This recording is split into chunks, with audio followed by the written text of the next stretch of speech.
remarque avec moi les conséquences qui vont venir sur la vie de celui qui va vaincre Goliath. Il est dit, verset 25, deuxième partie. Si quelqu'un le tue, le roi le comblera de richesse. C'est-à-dire Goliath est une opportunité qui te fait quitter la pauvreté à la richesse. Ça, c'est une visitation divine. Écoute mon ami, il y a des Goliaths dans ta vie, il y a des obstacles dans ta vie. Le jour où tu vas les vaincre, tu vas sortir systématiquement de la pauvreté. Je vais te en train de vouloir t'expliquer que Goliath, là, c'est une visitation divine. Il y a des visitations divines qui arrivent dans la vie d'un homme sous forme de problèmes à résoudre. Et c'est ta capacité à traiter ces problèmes qui du jour au lendemain vont te faire sortir de la pauvreté pour te faire basculer dans la richesse. Alléluia. Il lui donnera sa fille. Ça veut dire que celui qui va tuer Goliath, les portes du mariage lui sont ouvertes. Écoute, il y a des visitations divines qui viennent résoudre tout ce qui est problème de longue attente en ce qui concerne le mariage. Que cela soit ton partage dans le nom de Jésus. Mais quand la Bible dit qu'il va lui donner sa fille, c'est toute une expression profonde sur le plan spirituel. La fille du roi, c'est-à-dire, c'est une forme de mariage qui te propulse à la royauté. Vous savez, le mariage dans la vie est un don de Dieu. Dieu dit à Adam, il n'est pas bon que l'homme soit seul. Je vais lui faire une aide. C'est-à-dire que quand Dieu vient pour t'ouvrir la porte, le mariage est un propulseur de destinée. Quand je regarde aujourd'hui mon épouse, je rends grâce à Dieu. Amen. Et je reconnais que le jour où Dieu m'a donné de la rencontrer, c'était une visitation divine.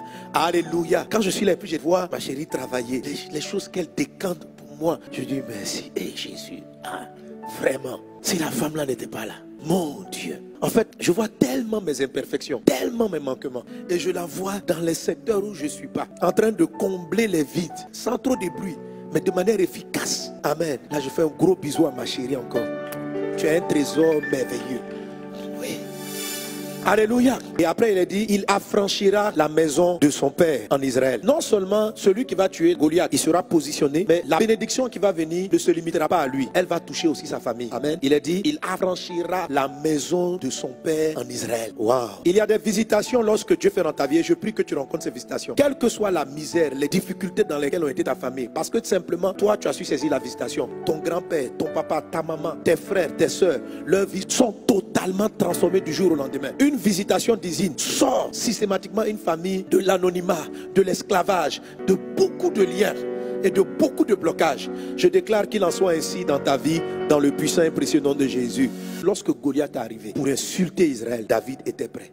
Amen. Supposons que David, en ce moment-là, n'avait pas appris à tuer l'ours et le lion. Supposons que, avant de rencontrer Goliath, David ne s'était pas préparé.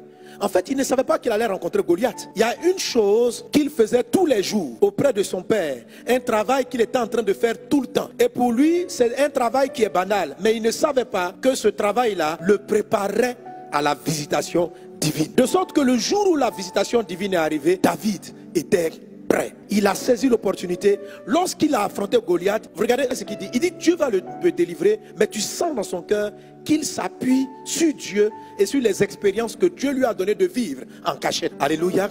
Donc il y a eu une préparation. La Bible dit dans le livre de Amos chapitre 4 verset 12, Dieu va te visiter. Prépare-toi à la rencontre de ton Dieu. Avant toute visitation, avant tout exaucement, pour rentrer dans les étapes de ta vie prophétique, il y a des saisons qui précèdent. Ce sont des saisons de préparation. Celui qui manque les différentes saisons de préparation, lorsque le temps de la visitation arrive, soit il la manque totalement, ou il l'a saisi mais il l'a saisi mal. Il rentre dans la faveur mais il rentre mal dans la faveur. D'autres ont saisi l'opportunité du mariage lorsque Dieu les visitait mais sont mal rentrés dans le mariage parce qu'ils avaient raté des saisons précédentes, les saisons qui les préparaient au mariage. Dieu a visité David au travers de Goliath. Mais quand Goliath est arrivé, il se trouve que David s'était aussi préparé. Sans s'en rendre compte, son papa lui avait donné des recommandations et c'est ce qu'il était en train de suivre. Et il les a bien fait. Alléluia. Au moment où son père l'envoyait s'occuper des brebis, David était en plein en train de s'occuper des brebis. Il n'a pas triché avec cette saison. Il n'a pas dit pourquoi mes frères restent à la maison pendant que moi mon papa me maltraite. C'est moi qu'on envoie sur les moutons et les brebis. Tu vois, même si ton père t'oriente par jalousie, par colère ou par rejet,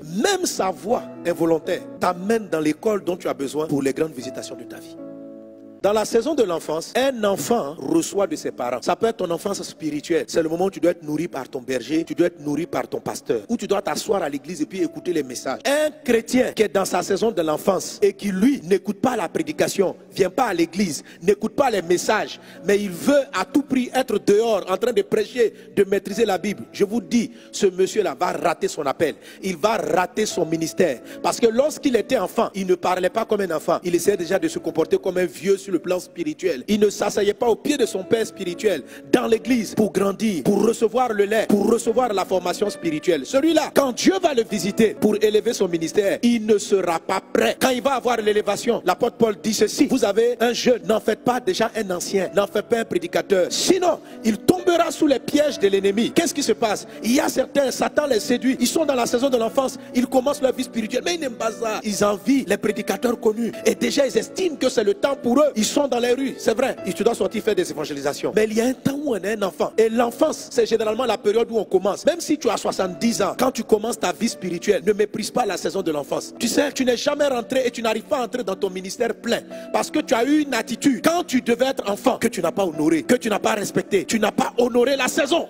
C'est quoi la pensée de l'enfant? C'est de recevoir, c'est de s'asseoir, d'écouter, de recevoir les instructions de son père, d'être nourri par la parole de Dieu, de recevoir le lait, de poser les bons fondements. Dans cette saison-là, même si on dit toi ton appel c'est d'être un grand prédicateur, toute personne qui viendra te dire lève-toi maintenant, commence. Ton pasteur qui est là, il ne sait pas valoriser ton don, il ne voit pas que tu es un prophète, il ne voit pas, va commencer. Celui-là est un agent du diable. L'appel est réel, mais ce n'est pas la saison. Et tu t'en vas maintenant, tu es dans l'impudicité parce que tu n'as pas posé des bons fondements pour résister aux tentations. À peine tu as commencé à prêcher, 3 petites filles sont venues dire daddy, toi on t'appelle daddy déjà.